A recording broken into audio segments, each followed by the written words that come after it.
পশ্চিমবঙ্গটা কারুর বাবার জমিদারি না, পশ্চিমবঙ্গটা কোনো কালীঘাটের পৈতৃক সম্পত্তি না, পশ্চিমবঙ্গটা আমার আপনার আমাদের সবার। আমরা তো তৃণমূল সুপ্রিমো মমতা ব্যানার্জির পদত্যাগ চাইছি না, পুলিশ মন্ত্রী মমতা ব্যানার্জির পদত্যাগ চাইছি, স্বাস্থ্যমন্ত্রী মমতা ব্যানার্জির পদত্যাগ চাইছি, মুখ্যমন্ত্রী মমতা ব্যানার্জির পদত্যাগ চাইছি। যে সেলিব্রিটিরা অরাজনৈতিক হওয়ার জন্য বলছেন রাজনীতি করবেন না, রাজনীতি করবেন না, তারাই তো নির্দিষ্ট রাজনৈতিক দলের টিকিটে নির্বাচিত হয়ে ওই এমএলএ এমপি হয়ে বসে আছে।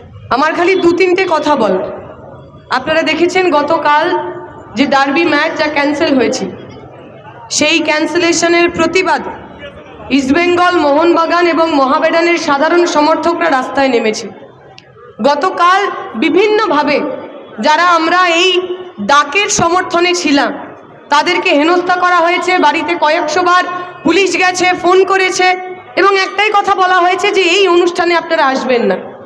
এখন আমার প্রশ্ন হচ্ছে, যারা চারিদিকে অরাজনৈতিক করে কেঁদে বেড়াচ্ছে, যে লোকেরা, যে সকল সেলিব্রিটিরা বিভিন্ন জায়গায় দাঁড়িয়ে বলছেন রাজনীতি করবেন না, রাজনীতি করবেন না, আমরা তাদের জিজ্ঞেস করতে চাই, ওই ফুটবল ক্লাবের সাধারণ সমর্থক যারা কালকে রাস্তায় নামলেন তারা প্রত্যেক কোনো রাজনৈতিক দলের সদস্য? আপনি শিওর তো? এই এত বছরের পুরনো ডার্বিতে যে মানুষগুলো স্টেডিয়াম ভরান, 60,000 মানুষ যারা টিকিট কেটেছিলেন প্রত্যেকে রাজনৈতিক প্রণোদিতভাবে এসেছিলেন, আপনি একদম কনফার্ম তো, শিওর তো? সাধারণ মানুষ রাস্তায় নামলেই তার গায়ে রাজনীতি এইটা লেপে দেওয়ার চেষ্টা কেন?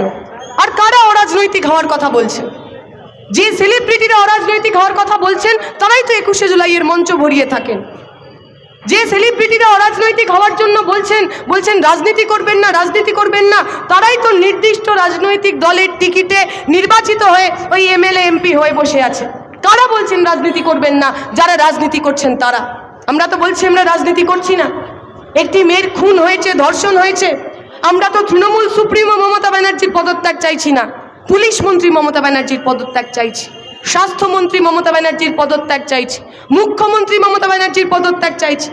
যে মুখ্যমন্ত্রী, স্বাস্থ্যমন্ত্রী, পুলিশ মন্ত্রী আমার ট্যাক্সের টাকায় বেতন পান, যাকে সাধারণ মানুষ ভোট দিয়ে নির্বাচিত করেছেন, তার কাছে আমরা প্রশ্ন করব না তো কার কাছে করব?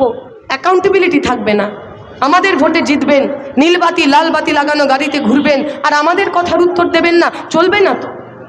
যে মানুষ গত রাত্রি ওই 14 তারিখ থেকে রাস্তায় নামছেন, অমন অনেক মানুষ রয়েছেন যে মানুষ হয়তো প্রথমবার মিছিলে হাঁটলেন। আমি ছিলাম কলেজ স্কোয়ারে যখন মিছিল হচ্ছিল, বয়স্ক মানুষ বাড়ির লোকজনের সঙ্গে রাস্তায় এসেছেন, ছোট্ট বাচ্চা মা বাবার হাত ধরে রাত্রি 11টার সময় 12টার সময় রাস্তায় নেমেছেন। কিসের জন্য? রাজনীতি করার জন্য। ভোটে দাঁড়াবেন ওরা, হাত তুলে ভোট চাইবেন আপনাদের মতো। দেশ বাঁচার জন্য রাজনীতি করছেন ওনারা।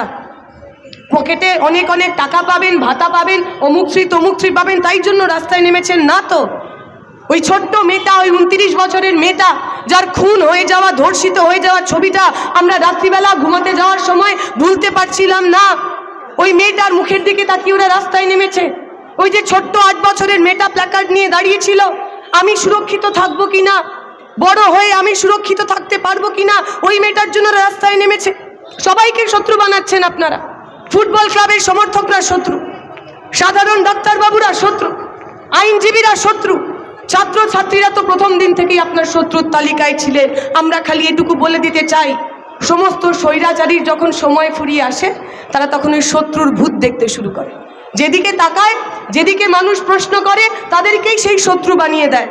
আর এটুকু আমরা ইতিহাস থেকে শিখেছি, যখন শাসক চারদিকে শত্রু দেখতে শুরু করে তখন শাসকও বুঝতে পারে তার দিন শেষ হয়ে এসছে, এই সরকারেরও দিন শেষ হয়ে এসছে, মমতা ব্যানার্জিকে পদত্যাগ করতে হবে, এই সরকারকে মাথা নিচু করতে হবে। কারণ পশ্চিমবঙ্গটা কারুর বাবার জমিদারি না, পশ্চিমবঙ্গটা কোনো কালীঘাটের পৈতৃক সম্পত্তি না, পশ্চিমবঙ্গটা আমার আপনার আমাদের সব্বার। আমার কথা শেষ করব শুধু এইটুকু বলে, এই আন্দোলন গণ আন্দোলনের রূপ নিয়েছে। যে যেমনভাবে পাচ্ছেন আমাদের সঙ্গে আসুন। আমি যখন আসছিলাম আপনাদের এই অনুষ্ঠানে যোগ দেওয়ার সময় আমি দেখছিলাম রবীন্দ্র ভারতীর সাধারণ ছাত্রছাত্রীরা রাস্তায় নেমেছেন। তারা একটা স্লোগান দিচ্ছেন এবং এই একই স্লোগান তারা প্ল্যাকার্ডে লিখে রেখেছেন, আর পুলিশ তাদের পিছনে গার্ড দিয়ে হাঁটতে হাঁটতে যাচ্ছে।